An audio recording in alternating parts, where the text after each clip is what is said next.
Okay, welcome to the Bishop Exchange. It's John Bishop with Des Bishop. John Bishop's in England, Des Bishop's in Ireland. And Yes. you are listening to this wherever you may be. And I'm back in front of my... Did I ever tell the story about this painting behind me? Did I ever actually tell the story? About the guy, was it something to do with I the guy did. that you met at the bus stop? Yeah, I wasn't... No, the guy that I met at the bus stop. No, the story behind this painting is that... No, go on. Tell us it, and I'll tell you if you've told us it. So a friend of mine is from these flats behind me, right? Yeah. And he's also a painter. And when I bought the house across the street, he was painting my house, as a job. But on his lunch break, he would sit in my bedroom window looking out. And across the street was these flats where he grew up.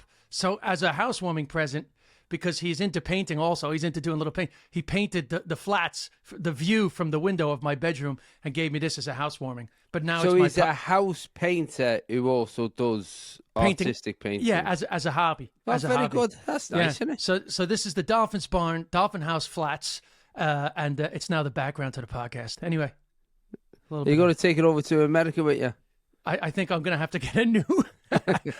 Get him to pay something else. Yeah, it's not. This isn't enough sentimental value for me to deal with the hassle of bringing it all the way across to the States. So I've decided this week to sit in the seat that I was sat in last week instead of sitting in my office chair, which is next to it, because I think this is a nice seat to sit in whilst performing a podcast. Well, I have to tell you that your chair's got a lot of notice in the comments on the video, particularly. Really? Yeah. Actually, honestly, I didn't realize how many people would have a strong reaction to you buying the nose of a plane. Well, the good thing for the people who see it on the video, and I think Brad's put it on the Instagram post, is you that's what I'm actually talking about. You see the nose of the plane getting transported. I know. You see, and you know what? I still haven't looked in my iCloud photographs because I'm sure oh shit, I knocked the camera. I'm sure we had a photograph with it, but Adam, my tour manager, found that video of it being transported. What a stupid knobhead thing that was. When I saw the video of that being transported, I thought, wow, John Bishop needs Doge because there is some wastage. There is some wastage in this company, boy. Let me tell you. What? I mean, obviously, when we were talking about it last week, because like a lot of the comments, because I don't see myself, but a lot of the comments were like, Dez's face as you were telling this story. Like, yeah. But at the time, I didn't really process just like how insane it was. But when I saw the actual plane being transported with like like one of those things that's like oversized load, like illegal. Like literally like a car by the truck with flashing lights saying to everyone, get out the way. There's a wide load coming through. This thing is massive. Like some knobheads bought this. Because it's usually like a modular home or something. When you see these massive trucks on the highway, it's usually like 2 a.m. and they're legally bound to have these, these like caution wide load things. It's usually like something really important, not military. Not the eBay whim of a comedian with he's obviously doing too well. Yeah. Mate, honestly, it was... And it was, you know what it was? It was one tour running into another tour, and you're trying to make everything better and bigger. And I ended up, actually, for that tour, I think that was for the roller coaster tour, and I ended up with the Helter Skelter slide. I ended up with the Helter Skelter slide. That's how I got onto the stage. And the Helter Skelter slide ended up in my garden. And then, right. You used to come in. You used to like arrive on a slide. On a slide, yeah. And I used to end the show on a slide with my mate Dean as well, dancing. So yeah, as a mini me. It's funny how, a lot of tours I've had over the years, I always start with these fucking grand ideas. And then slowly they get brought into reality. Or even you achieve the grand idea at the beginning of the tour and you realize this is not paying off. This is a lot of effort for like minimal bewilderment from the audience. And then you end up scrapping it anyway. So yeah, so Dean was brilliant, was still, and that tour went fantastic. But there are occasions where things outside your control happened, and it happened to me at the weekend. Oh. So I've got to ask you this. You've had a Peter Kay incident? Well, it wasn't like, yeah, I suppose it was really. So I was on stage in Chatham. Bradley was there. I'm on stage in Chatham. And you know when you're on stage and you're hearing arguments in the audience. And so nothing to do with you. It's just two people arguing. No, two people off a kerfuffle. And the venue's not big enough. Well, you couldn't ignore it. Anyway, I mean, it was 1,000 people in this, or just under 900 people in this venue. And you go, I can hear something on the top balcony. And as soon as you say, look, can I hear something? Then the other members of the audience going, yeah, these two are arguing. You know, and then I'm going, where's the steward? The steward's went there. I said, look, can I get the lights up? And it ends up being a couple on the top balcony arguing. Not kids, like well in the 50s or 60s. So I said, oh well, there you go. It's rough around here. That's why you get people like that. Look, you know, if you're gonna be drunk, you're gonna argue with people, you've got to leave. You can't disturb the show for other people. Particularly this particular show, because I was at a point in the show where it's you really need the audience with you. It's not quick fire gags. It's quite personal stuff. I said, so it's up to you. And anyway, this fella starts getting up with this one, and then she's that drunk, the lady, she couldn't walk. Right. She was literally, he was carrying her out. She's crawling up the steps. So I said, look, we'll have to wait. Unfortunately, it's going to take a while because there's a lady having to crawl out because the audience downstairs can't see. So they laughed at it, which I didn't mean them to do, but I wasn't having. I said, look, I'm not going to have a go at you. I'm not going to say anything because you've obviously gone a little bit too far. So I said, I'm just going to tell you some pub gags while we're waiting. So that's what I did. I didn't leave the stage. Told some pub gags. Get everyone back on side. Everyone's happy. Rooms flying. It's great. And there's a couple right in the middle of the front row who have been loving the show and then stopped laughing. And I went, so I after getting everyone back on side, I just stopped and I said, look, I've got to ask you two, what's wrong? You've been loving this show and now you've stopped laughing. And she said, I thought you were wrong to pick on that woman. And I said, I didn't pick on anyone. I said, I can tell you now, 90% of other comedians could have got half an hour out of that woman. She was so drunk she couldn't walk. But my responsibility is to everyone else in this room. It's not to the drunken members of the audience, and it's not to like stop the show. This is spoken word. I can't talk over someone else who's talking. It doesn't work like that. So the audience is going, whoa, and then they're almost turning on. And I'm going, no. I asked her a question. She was right to tell me how she felt, but now I'm just going to get on with the show. Show goes amazingly. You know, immediate standing ovation at the end of everyone in the audience except two people in the front row. Really, they had the hump. They had the hump. They had the hump, and even though I got them, I could see them laughing again despite themselves. And so my question to you is: when you have, and we've all had it in our careers, where you're doing a show and there's members of the audience who are just, you know, as you say, like that incident with Peter, members of the audience who are ruining it for other people. Is there anything I don't know that you would do to regain control? Your situation is a textbook where you do what's best for the audience, but some people, for whatever reason, are going to take the side of the distractor. And there's nothing you can do about that. It's just like one of those things where you can't keep everybody happy. I would say the only mistake that you made is the mistake we all make, which is you had 898 people dying laughing, and you chose to focus on the two people. You see it? You two people that were not laughing, and you gave her the chance to express this disappointment, even though it's not your responsibility for her to not be happy with the fact that you. Because here's the thing: sometimes in stand-up, it's a very weird thing where people think it's adversarial. It's not, but people think it is. What do you mean by adversarial? Like they think that like they have more license to sort of go back and forth with us than they're supposed to, right? They think that's part of it. And even in a situation where two people are arguing and it actually has nothing to do with you, you still have to do like the work of the the venue of like crowd control, right? Because there's nothing that the venue can really do. It's just always awkward. So I always say to people, it's like unfortunate that you have to sacrifice like a little bit of atmosphere for the greater good of the whole show. So I think you always take a hit. Well, generally, it always varies, but you always take a little bit of hit on energy dealing with it. But long term, by the end of the show, it's a no harm, no foul situation. But listen, I had it one time. It was actually like a new material show in New York, but it was mostly Irish people in the venue. And these two women actually were being super disruptive. I kept trying to deal with them. And eventually, one of them threw something at me and it hit me in the face. Right? Right? Now, it wasn't anything I was upset somebody had a miserable face not throwing shit at me. Yeah, it hit me in the face. Now, it was like her hat or something. It wasn't like, but I was just like, all right, that's it. Like, you guys got to go. And I had a guy come up to me afterwards, also drunk. Sometimes drunk people side with the drunk people. They become unified in the like, you're no fun kind of category.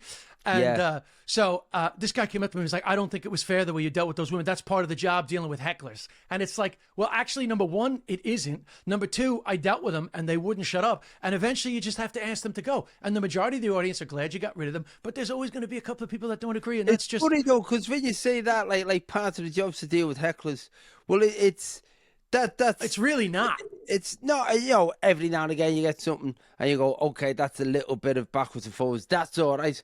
But you don't go and see a band and take an instrument and then start playing it while the band's playing to see if the band can play beyond your instrument. To see if Led Zeppelin can do Stairway to Heaven while you're fucking, shouting shit off tune, try to put them off. It's actually true, because it's one of those things. And again, like we've seen it, you see it on Instagram now all the time. And I've, a bit of crowd work, and that's one of the things. And what people don't understand is putting that crowd work on Instagram is because within that moment it's funny, but you're also not being material. That's why comics do it, because they're you can keep up your profile or your algorithms or all that, or you can just say, look, this was a funny thing that happened at the show.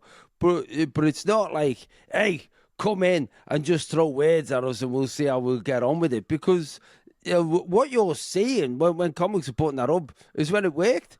Yeah. You're not seeing when it didn't work. Let me give you one quick terrible time I had this exact same situation you had, and then I'll give you the situation where an audience member can just do something that's so fucking funny that it trumps everything you've done on stage, but not in a way that like takes away from the show. It's just like ads, right? So the first one was, I was in Portlaoise, and I'm going to give the quick version of this story. But again, two very drunk women. Don't ask me what the women. I'm triggering drunk women in the crowd. But anyway, they were extremely aggressive, right? To the point where I had to, the bouncers, the security were trying to actually get rid of them, but the women were so like they were so inflamed, but they were women, right? So there's a bunch of brawny men are not that keen on like manhandling these two women out of the room, right? It's absolute chaos in the show. The audience are on my side, but this is like, we're talking like high level confrontation now. So like, we're kind of trying to have fun with it, but it's bonkers. And I actually started singing church hymns. I have church hymns jokes anyway, but I was singing church hymns, just trying to keep people like engaged while this chaos was going on. But then the bouncers, they literally looked at me and they were like, we don't know what to do. And I said, listen, I'm going to try to crack on, but we'll see what happens, right? So about 120 seconds later, one of the women tries to rush me on the stage. No. Physically runs at the stage, and the bouncer tackled her.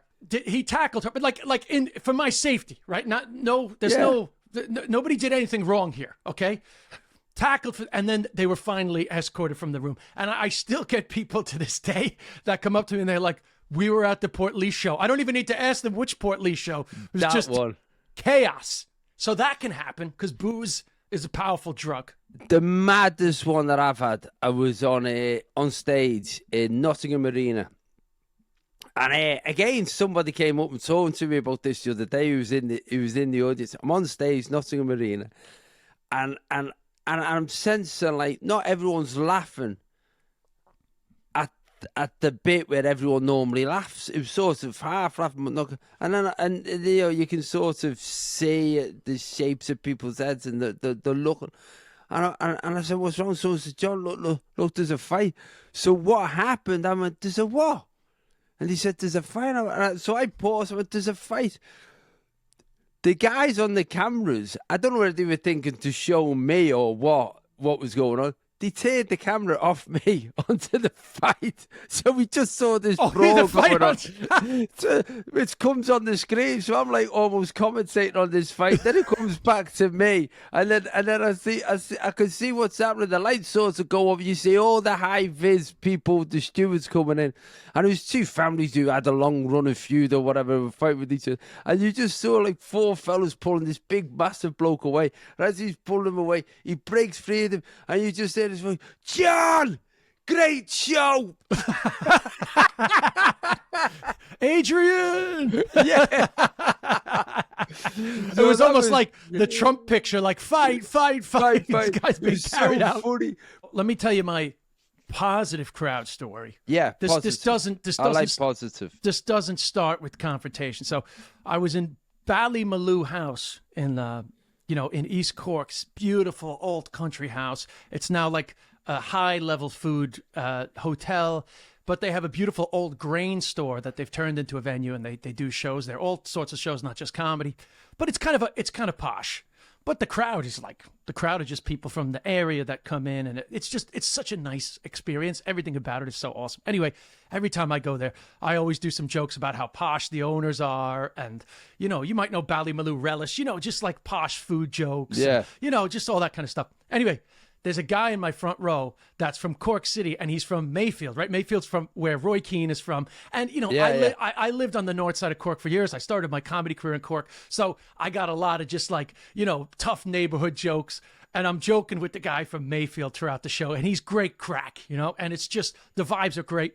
So anyway, he gets up to go to the bathroom about 3/4 of the way through the show. So while he's in the bathroom, I do a joke about how the owner is going like, "Oh my God, the guy from Mayfield is walking around unattended. Oh, Jesus Christ, he could be robbing the paintings," just like doing a joke about, "Oh, the guy from Mayfield now, who's keeping an eye on the guy from Mayfield?"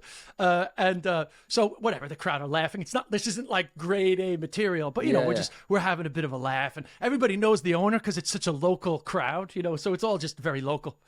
Anyway, the guy from Mayfield comes back from the Jacks, and I don't see him straight away because actually the toilet is behind the stage, right? Yeah. But the crowd starts dying laughing. And I don't know for a sec. And I was like, is something going on? And I look to my left, and the guy from Mayfield has walked back into the room with a humongous painting in his hands.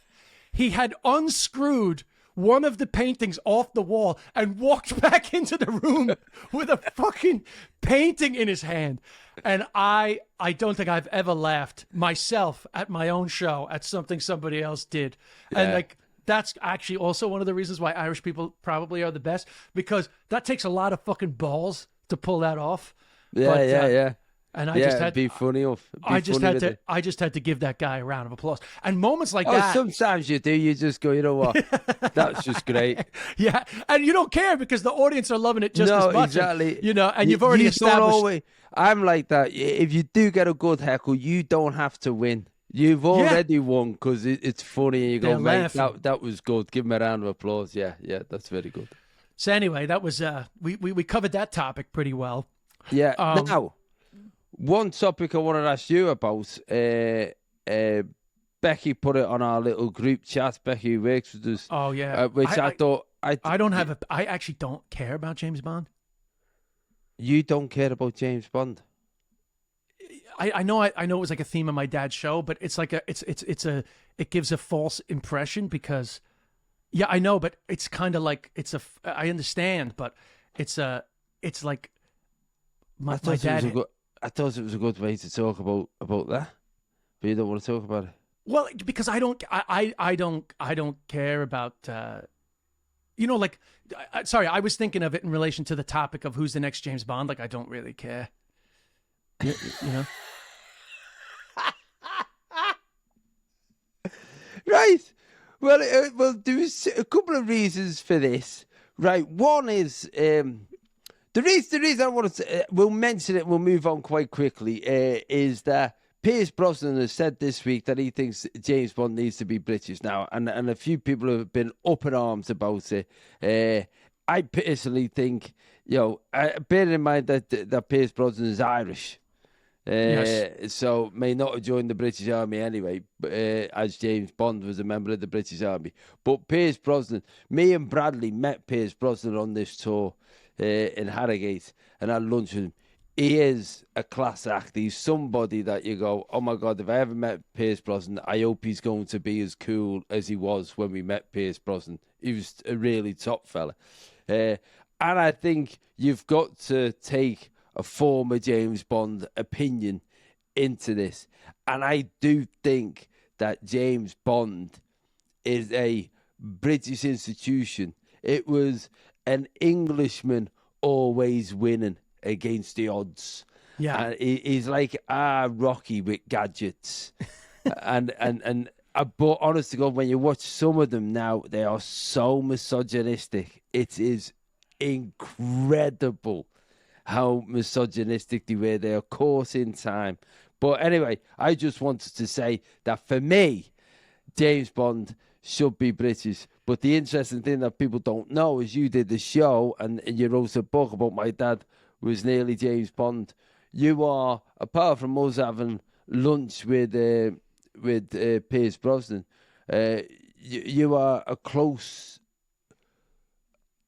link to the James Bond legacy in the fact that your dad nearly was James Bond. And that is true, isn't it? Well, when nearly was is just a great title, and it was like a legend in our family. But the actual factual truth is that around the time they were looking for somebody after Sean Connery for On Her Majesty's Secret Service, my dad was doing a run at the Irish Repertory Theatre, I believe, in the West End of the John B. Keane play Sive. And the Broccolis came in to have a look at my dad because they were looking for models. George Lazenby, who got the job, was also in my dad was in the same modeling agency as George Lazenby, and they had a look at my dad. But my understanding is from the James Bond experts is he was never seriously considered because his name isn't anywhere in the consideration other than when I started doing the show. But in our house, particularly my cousin used to, my older cousin through marriage, used to always bring it up that your dad was nearly James Bond. But the funny thing is that people always want to talk to me about James Bond, but I actually have no opinion on James Bond because as a result of my father not getting James Bond, we never watched James Bond. In fact, my dad hated it. He often, not just James Bond, but like sometimes like some movie would come on and he would see somebody that he knew from back in the day, like in a movie or something. And he always had a little bit of like regretful sort of like, oh, he was never that good, that guy. I don't know how he did well, because my dad gave it all up. So I think sometimes he had a little bit, not bitterness, but he had a little bit of a sort of like a natural sort of jealous reaction to some of these things. So we were never like a big James Bond house. Right. That makes sense. So, and I think I've seen maybe 3 James Bonds in all my life. So I wrote a show called My Dad Was Nearly James Bond, and you're entering into this sort of like very serious fandom. But actually, my knowledge of James Bond is super limited. Other than my mother, absolutely. Pierce Brosnan is like my mother's 100% crush. Hall pass. Yeah. Yeah. And I tell you what, for people who saw that show, because I saw it when you did it at Edinburgh, it was brilliant, and I was so glad that I saw it because I got to meet your dad, because you brought your dad out at the end as well, which was a great touch. The joke that I do in that show is people say, well, wasn't it lucky that your dad didn't get it because George Lazenby went on to be the worst James Bond? That's a quote unquote the worst James Bond. But I say, but my dad was very negative, and he just thought, and I was worse than the worst James Bond, so it doesn't do much. It doesn't do much for my confidence. But yeah. Anyway, that show was great, and I mean, and the book's good. Anyone gets a chance to read it. So anyway, I did you see this story about a woman was on a plane? Yes, Melanie was talking to me about this. This woman who wouldn't move. Now, oh, she was talking to you about this before I even mentioned it, so you were aware of this story. Yeah, so when you mentioned she was talking about that story, I thought, oh, and I mentioned to Melanie, oh, Des said something about the story, and then Melanie just said, yeah, have you seen it? Have you seen it? Have you seen it? And I hadn't, and I had a look. Explain to people who haven't seen it what it was. So my understanding of it, now I'm not reading the article, all right, because I went to the Daily Mail for some juicy stories to talk about today. It's just my whole life is given out about the Daily Mail, but then you're like, I need something controversial to talk about. I'm going to the Daily Mail. But anyway, I had already seen the story because it was from weeks ago. But the reason why it's back in the news is because the woman who's involved has taken a lawsuit against the person who filmed her, right? Which I also have a lot of opinions about how, like people should have some rights about when they get filmed without their consent and it's put online and then it goes viral. But anyway, the story as I understand it is, woman's on a plane. She has the window seat, right? A woman comes in next to her. So there's 3 seats with her baby or her child who is crying uncontrollably because they want the window seat. But the woman at the window seat refuses to change her seat because she's paid for a window seat.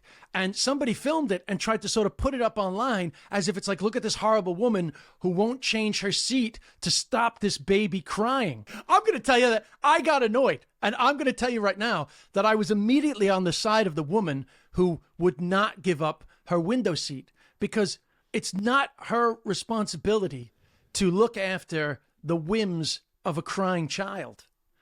So it's up to the mother to just let the kid know, sorry, it's not your seat. You can't have it.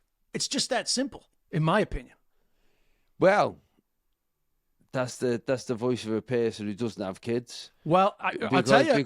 Because when you've got kids, that wasn't a throwaway comment. What I'm saying is when you've got kids, you sometimes just go, please just shut up. And that's the problem with parenting. You pacify them with whichever means that you should that will work at that time. When in reality, what you should do is exactly what you're saying. You should say, you can't have everything you want when you want it. And today you want that seat, but you can't have that seat. So get over it. That's it. That's life. I'm very aware that it's the opinion of somebody who doesn't have a kid. I'm very aware of that energy on this. I don't mean that in a judgmental way. What I mean is I understand why the mother was saying please to him, because that kid could have been on her case for the last 3 or 4 hours. And you go, please just do me a favor. Can you if you let the kid sit there, the stress will reduce. I get it. But as you say, it's not the responsibility of the woman sat in the window to sort someone else's strife out. And it's but also you pay for these seats. Well, yeah. And what I was saying to you, what I'm saying about somebody who doesn't have a kid, what I mean is I've been like that mother. I would have been saying to the woman, come on, let me kid sit there. I'll give you the $10 or whatever. But she didn't offer her money. That's my understanding. Okay, all right. Again, what I'm saying is I understand when you're a parent, you sometimes bend the rules that when you step away from it, you go, actually, that was stupid. I shouldn't have caved in. I understand that. So that as a parent, I've been in that position. So that's when I said about not having kids. When you have a kid, you will end up one day, you'll be doing something like that where you're going, I'm just going to do something that I shouldn't do to pacify the kid. In reality, the woman in the window was 100% right. And the kid just needs to get over itself. For Christ's sake, it's a kid getting on a plane. Jesus, when I was a kid, I didn't get on a plane. First plane I got on, I was 18. Yeah, but also I want to point out that, if you know that your kid has to have a window seat, then you have to make sure that you pre-book a window seat. You just have to make sure that's the case. Because if you know that your kid is going to have a conniption, then you should know a conniption. Sorry, that might be an American term, but if you know your kid is going to pull a strop. What's a conniption? If the kid's going to pull a strop, you understand that term? Or the kid's going to have a tantrum. A tantrum, yeah. So if the kid's going to have a tantrum, then you have to absolutely make sure that you have the window seat. And if they don't have the window seat, you have to have a good talk with them before they get on the plane and say, I could not get you a window seat. For this flight, you're not going to have one.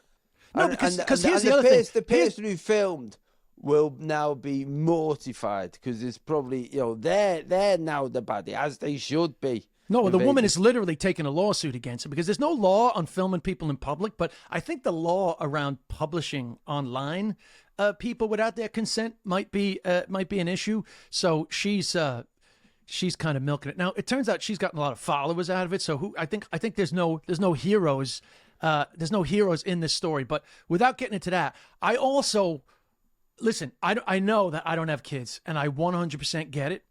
But there is a thing in modern society where the line between where kids should be and where kids shouldn't be is really blurred.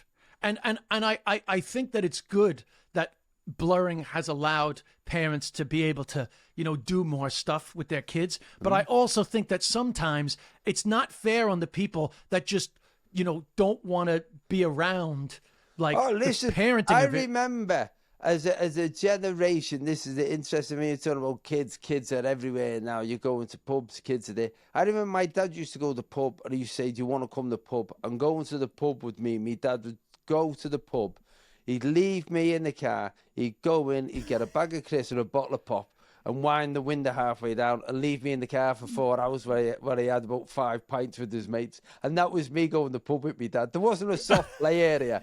There wasn't like, loads of things for kids to do and slush puppies next to the pints of Guinness. It was like you're sitting in the car because your dad's in the pub with his mates. And you know what? I was all right with that.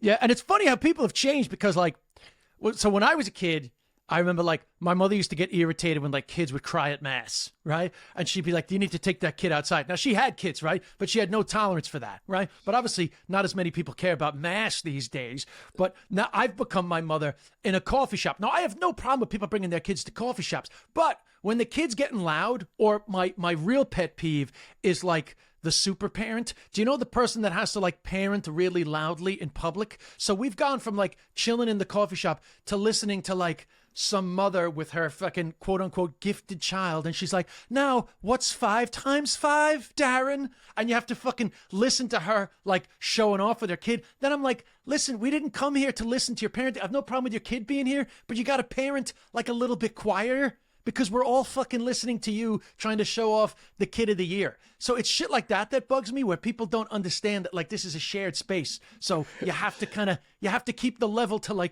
your general table area. Yeah. You don't have to agree with me. You don't have to agree with me. No, listen. It's very much. I remember when we started going to France with our kids, because Melanie's mum lived in France, and kids were more accepted everywhere than they were at the time in England. And I thought that was a good thing. And it's a balance. I do think though that there's the boundary of yes or no gets blurred depending on how tired you are as a parent, how stressed you are that day, how much you just want to get through the next 10 minutes. Because sometimes parenting is not about these massive goals that, graduation days and all that. It's just getting through the next 10 minutes. Yes. And sometimes when your kid's having a knicky, or what did you call it before? Conniption. The conniption. Knicky. That's the guy out of Greece. He got a hickey off knicky. Anyway, the conniption. Yeah, if your kids have, you just got to get through the next 10 minutes. And sometimes that doesn't lead to the best decisions. And I'll tell you something else that I believe. Because I can't stand these people who say, oh, you shouldn't put your kid in front of the iPad. That's not good parenting. I say, listen, if you're bringing your kid into a public place where the majority of people don't want to listen to kids having strops and they don't want to listen to kids being too loud, I think it's great parenting to turn on the iPad with headphones for the kid, cute little kid Bluetooth headphones, crank that bad boy up, and then you can relax and enjoy the dinner without any stress of the kid freaking out, and everybody else doesn't get annoyed. And I consider that good parenting. At home, just to shut them up, maybe not a good idea to put them in front of the iPad, but in a public place where everybody can be happy, including the kid, I say, put that iPad on straight away. Well, when my dad used to take me to the pub, or at least to the pub car park, and he'd bring out the bottle of pop and the bag of crisps, I would sit pretending I was driving the car. I loved it because I could sit pretending I was driving, and I loved that. That was me playing. That was our version of an iPad. I was there but I was playing with something. So yeah, I get it in public spaces. Give the kid the iPad. Maybe take one of those little dog boxes and put him in the cage, in the box, in the corner. So coincidentally enough, you're talking about my dad, because obviously the story you're telling about your father is a story of neglect, right? So, no, because I'm going to tell you something. It's a story of the 70s. No, I know, but I'm gonna talk about how people all the time, they talk about the craziness of the way that we parented, right? But obviously for you, that's a happy memory, right?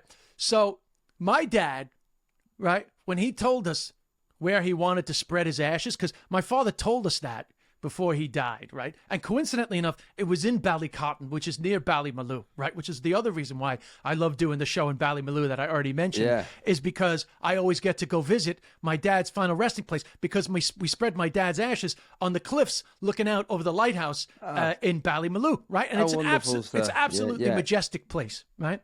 So my dad tells the story of how he used to play up in the fields looking out over the lighthouse, and those are his happiest memories, right?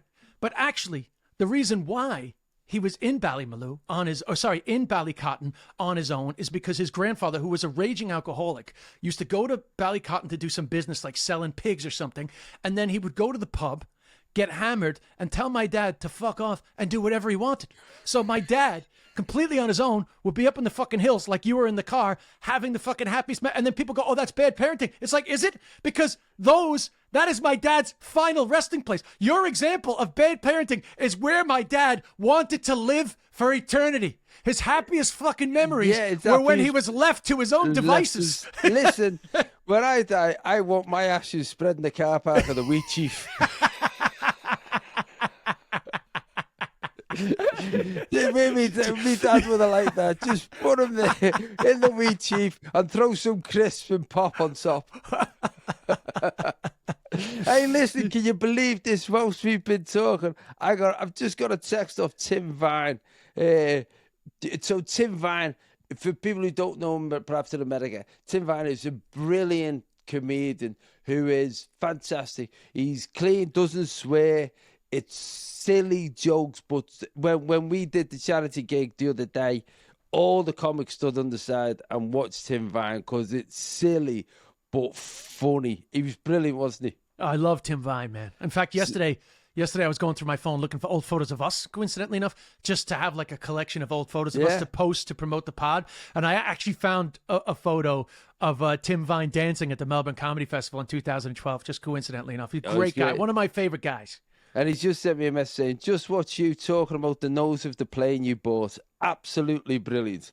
My brain is frighteningly wondering how that can be beaten. Plus, Des was wrong about you being the only idiot who would buy such a thing. I would have bought that off you and put it in my garden. And he would have made a pun. He would have made a pun out of it. I missed the chance to sell it. Oh, man. Actually, I was so happy to see Tim Vine at that gig because I used to see him so much more back in the day, and he's such a fun guy. So I'm not going to do a Tim Vine joke from his show. I'd never take the guy's joke. But I want to tell you a Tim Vine joke from just hanging out with him. So in Melbourne, at the Melbourne Comedy Festival, the Hi-Fi Bar was where the festival club was, right? Yeah. It's called the Hi-Fi Bar, like a sound system, Hi-Fi Bar, right? So one day, I don't know where we were. I think we were having like sushi or something after our shows, but before we went to the Hi-Fi Bar. And Tim Vine turns to me and he goes, are we going to the Hi-Fi Bar? And I said, yeah. And he goes, good, because I'm on a high-fiber diet. And that is Tim Vine's brain in a nutshell. I'll tell you the Tim Vine joke because I have quoted this joke when people have said to me, what's the I think it was one of the Edinburgh festivals. You know, they have a joke competition. I think it won the Edinburgh Festival. Yeah. So it's well in the public domain. And it's just a great joke. And he said the fellow goes into Alcoholics Anonymous. He said, you're going to have to help me. I can't stop gambling. And he said, I'm sorry, you're in the wrong place. He said, you're probably right. I'm drunk all the time.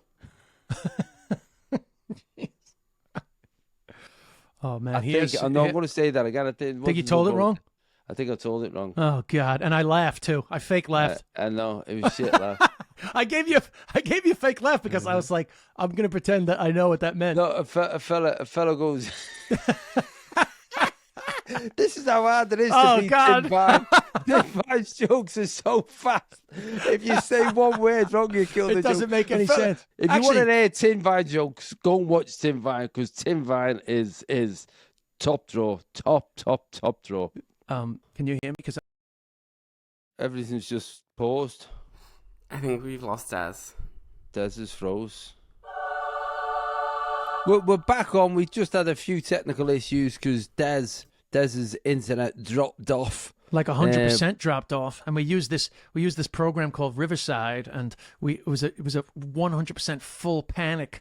Did we just lose an hour of conversation? But if we got to talk again for another hour and pretend we haven't said God, it's the worst. It's the worst thing in the world. Do you know when you're like filming something and they're like, "Okay, we're gonna do pickups at the end," and you're out there and you're like, "Okay, audience, you gotta pretend that you never heard this before." Is funny again. Yeah, because I used the wrong word. Anyway, I don't know where we had a weird cutoff, but I feel like we had covered all those topics really well. I know that I just started saying something and I was aware that we dropped out, so so I'm sure it wasn't that important. But will we go to the congregation for some confessionals to finish off the episode? Yeah, go on. We didn't have any last week. Go on. Hit us, Brad. My question is, if you could be like a guest appearance or a star on any TV show, what would it be and why? Oh, I mean, for me, this is easy, but I'll let you go first. Well, I'd like to be on Match of the Day scoring a fantastic goal from 25 yards. I mean, you had that moment at the end of that. Elvis has left the building show. If I had to be on something, God, you tell me yours because I actually don't know. I will have to think of something.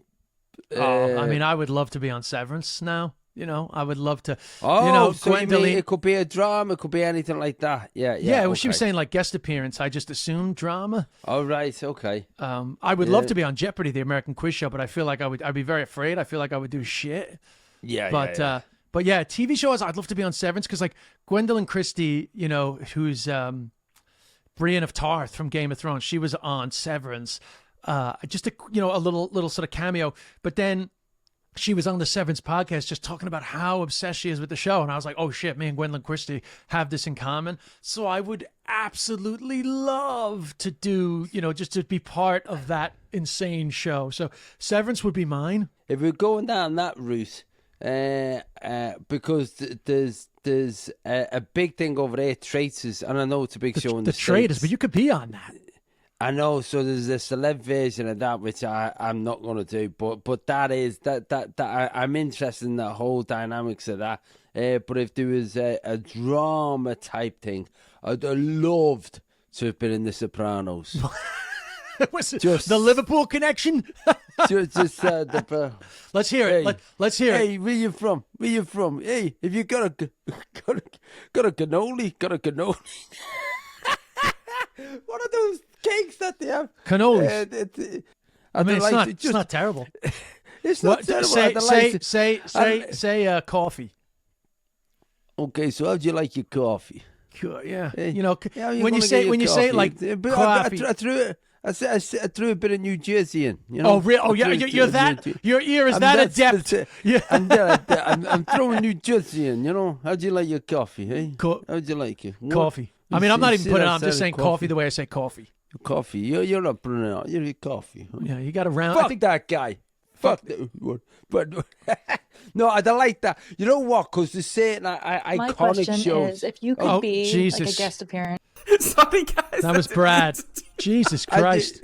Bradley, what are you doing? Were you sick of me? Impressions? Technical issues. I haven't even got to be Robert De Niro. You looking at me? Hey, you looking at me? I'm really good at accents, but for some reason I never really got into impressions. I used to, when I first started doing comedy, I used to do Cliffy from Cheers. Go on then. So let me see if I can remember it now. So it was hey, how you doing there, Sammy? It's great to be here. Yeah, give me a beer there, Sammy. That was mine. Give me a.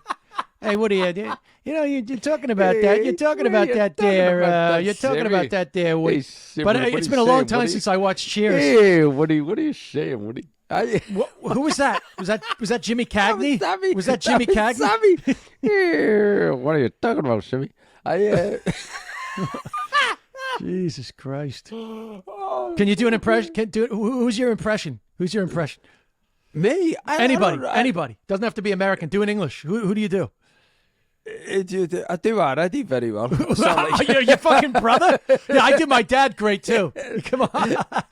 Who's my impression? I don't think I do an impression of anyone. I'm not.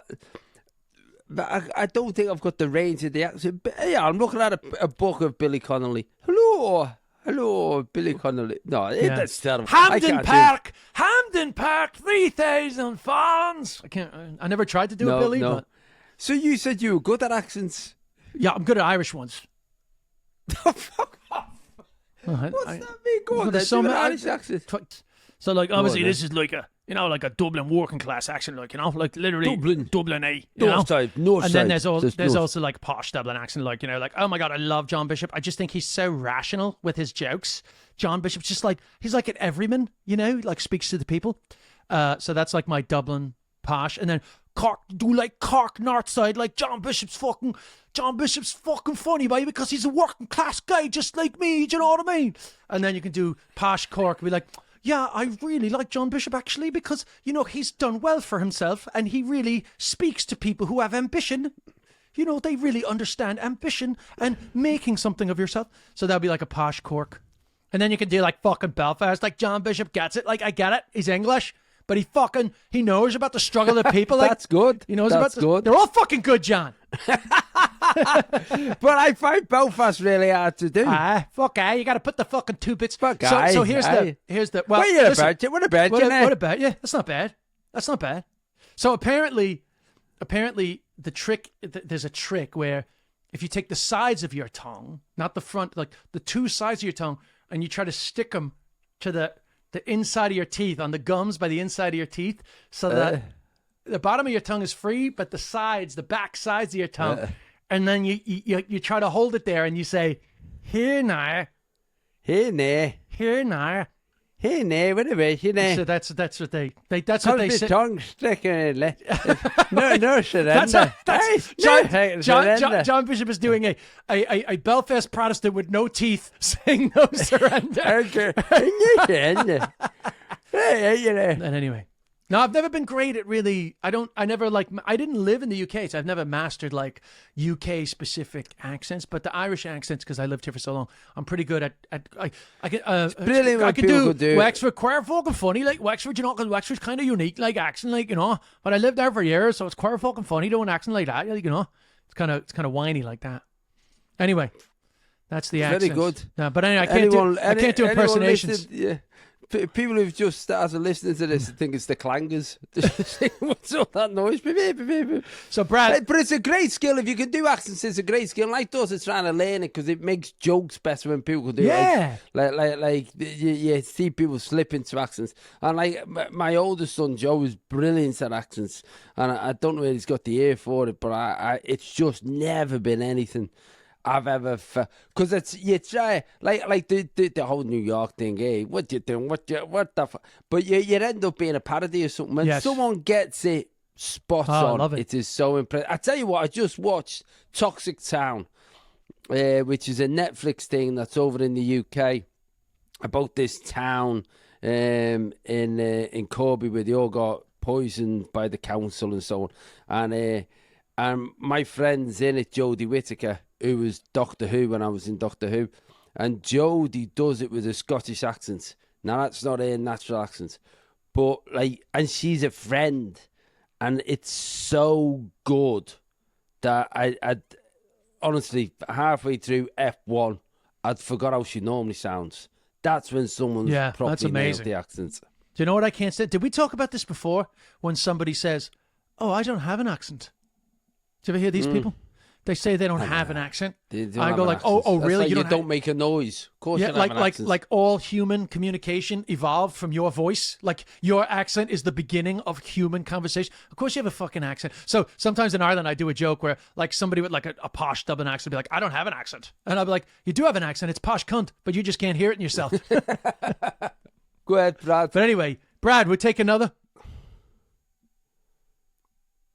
Well, lads, what's the crack? Hey, John. Hey, Des. How are things? Riddle me this. We currently have a 3-year-old. My husband will be 50 next February. I will be 41 in December. We're on the fence about having the second baby.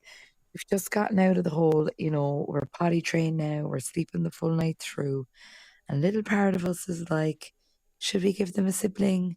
Pros and cons. Are we absolutely feckin' mad to be starting this all over again at such a late age? We'll be so interested to hear your thoughts. Yeah, so let us know what you think.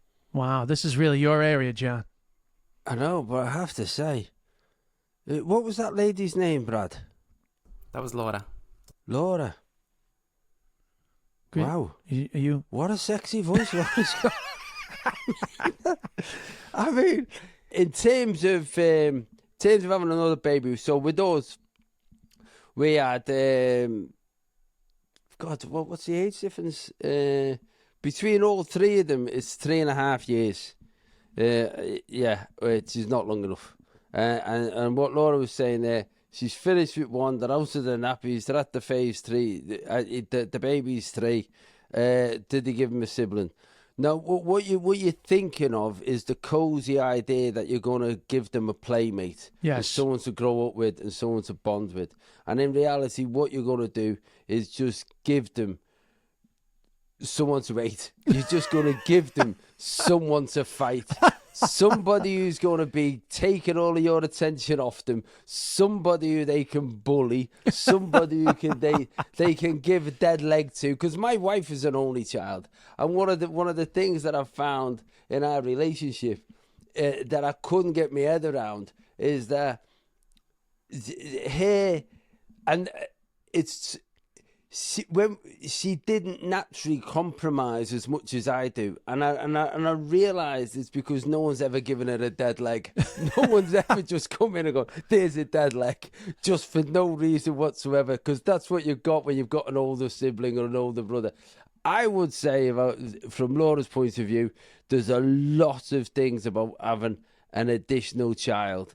And if you are going to do it, I would do it for this for the celebration of your relationship with your husband and moving forward with you and your partner. I wouldn't do it to give the first kid a playmate, because all you're doing is giving them somebody who's going to take half of their toys off them.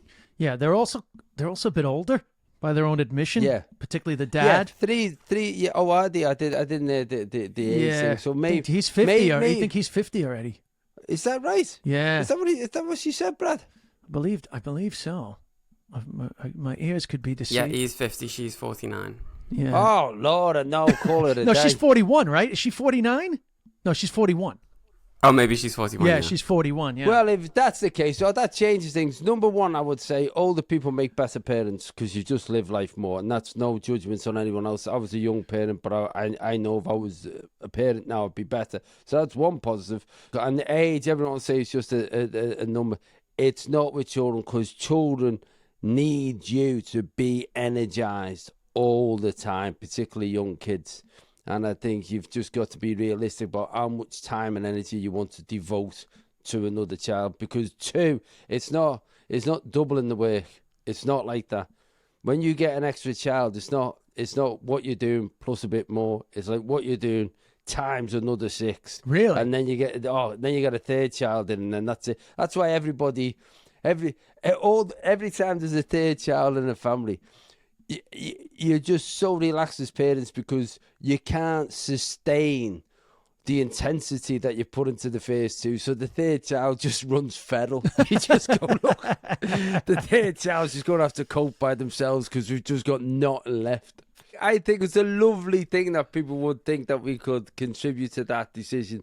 And I would definitely, I would give anything to be able to pick all 3 of my kids up again in my arms. Oh. I used to be able to pick all 3 of them up and fit them all on my back and all that. Oh. I'd give anything for those days again. Yeah. Anything. I'd give anything for if I ever have a kid to be able to put them on my shoulders without pain. without pain. You to be able to lift your arms up and go, Yeah. oh. Yeah. So anyway, will we nice do one more? question. Or are we done? Brad, you got anything juicy? Hi, John and Des. Love the podcast. It's Sharon from Australia, which probably makes me a shazza. My question is, do you hate working at night? Also, John, love the accent. I just say that to drive my husband crazy because he's from Bristol. He's not really fond of the Liverpool accent. So I just play him messages of Stephen Graham saying chicken. Very good. That's funny, that is funny. I remember being in hospital when I was about 8. I fell off a fence. I was taken to a hospital, Leighton Hospital, which is in Cheshire, because it was the nearest hospital to the estate that we were living on in Winsford. And I sustained a fairly serious injury. I damaged my kidneys. So I was in hospital for, I don't know, 2 or 3 weeks, something like that.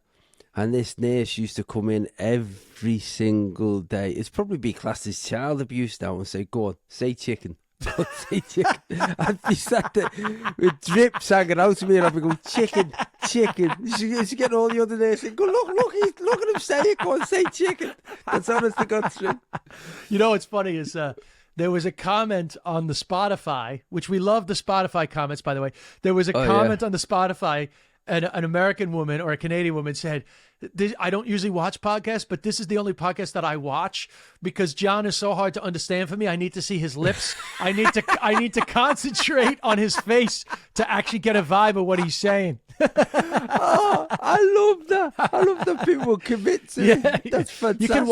You can watch on Spotify, everybody, you know? But anyway, in answer to the question, like I always say that, because I always say I have a farm, I have the body clock of a farmer and the working hours of a stripper. So my lifestyle is in direct contradiction to the way that I live my life. So I actually, if there was one thing I could change about the job, I would become either an evening or an actual lunchtime comedian, because I am generally an early to go to sleep guy. Listen, I've been doing these matinee shows, and I've really enjoyed them.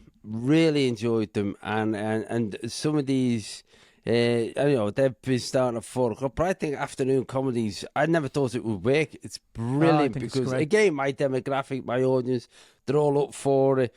But one of the skills, in fact, Bradley was saying to me the other day, one of my superpower is that I can just fall asleep.